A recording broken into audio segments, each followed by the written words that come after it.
In this video, we are going to focus on constructing an angle bisector. So again, remember that a bisector cuts something in half. So our goal here is to construct the ray EP. So we're going to start at point E, which is the vertex of the angle, and extend through a point P that we're going to find cuts the angle FED in half.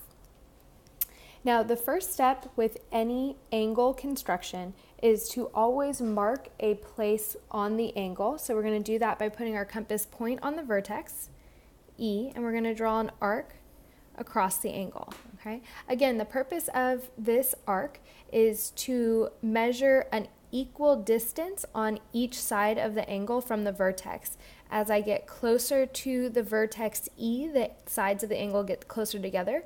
As I move away from E, the vertex, the sides are further apart.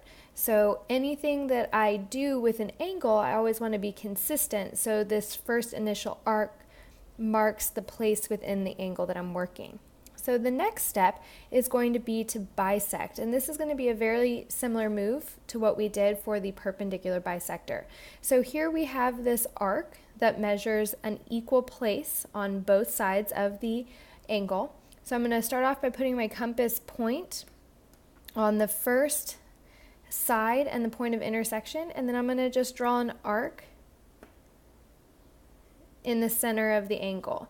Now this could be the same compass setting as the original arc. You could adjust it a little bit, but we just want to make sure that it's a little bit more than halfway and that we can extend through the center. Now, keeping the compass setting the same, I want to go to the other side of the angle and the original arc, and we're going to draw another arc. Okay, so the X that's created by the two intersecting arcs marks the place where the angle bisector is going to extend through. So I'm going to line up the vertex E with that important point, and I'm going to draw my ray, and I can label that point P. So we can see the ray EP, and it cuts the angle FED in half.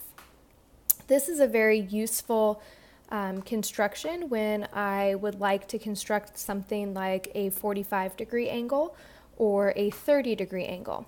Right? If I wanted to construct a 45-degree angle, the first thing I would do is construct a 90-degree angle. All right, so I'm going to create a segment and then the perpendicular bisector, which gets me 90 degrees. So a little bit, open the compass a little bit more than halfway. Arc below and above, keeping the compass setting the same. Turn it around to the other end point. I'm going to line up the two important points. Go on this side. And that gets me a 90-degree angle. Okay.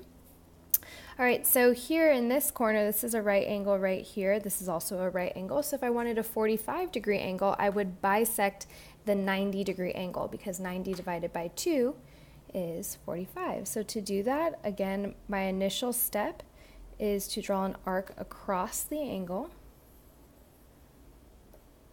Okay. Then I'm going to take my compass point, put it on one of the sides of the angle, open it a little bit more than halfway, draw an arc in the middle of the angle, keeping the compass setting the same. I'm going to go to the other side of the angle at that arc. And we're going to draw another arc, line up the vertex of the angle, and the bisector point, and connect. So here we have 45 and 45 degrees, half of the 90 degrees. All right. Again, this also comes in handy if I wanted to construct a 30-degree angle. My steps for constructing a 60-degree angle are very similar. Well, they're the same as constructing an equilateral triangle, because an equilateral triangle is also an equiangular triangle. And if I take 180 degrees and divide by 3, I get 60 degrees each.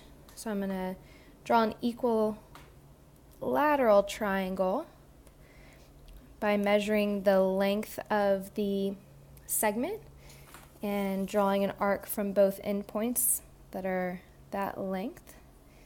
So here we have a 60-degree angle, all right, which you could check with your compass if you would like. And then if I bisect this angle, I'll get 30 degrees.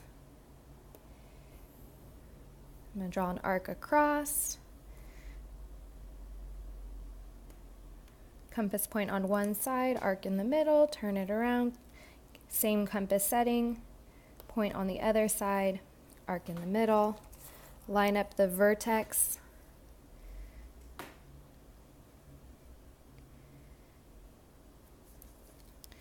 with the point for the bisector and connect through.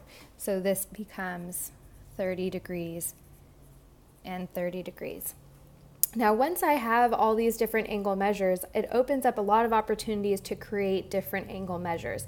So for example, if I wanted to create a 75-degree angle, I could take one of the 45-degree angles and add it with one of the 30-degree angles using the angle addition that we did in the first assignment.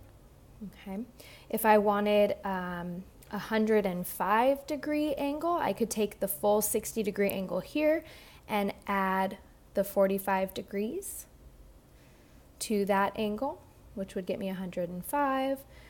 So there's a lot of options. So just kind of keep in mind that if you have 60, you can get 30. If you have 30, you can get 15 by cutting that in half.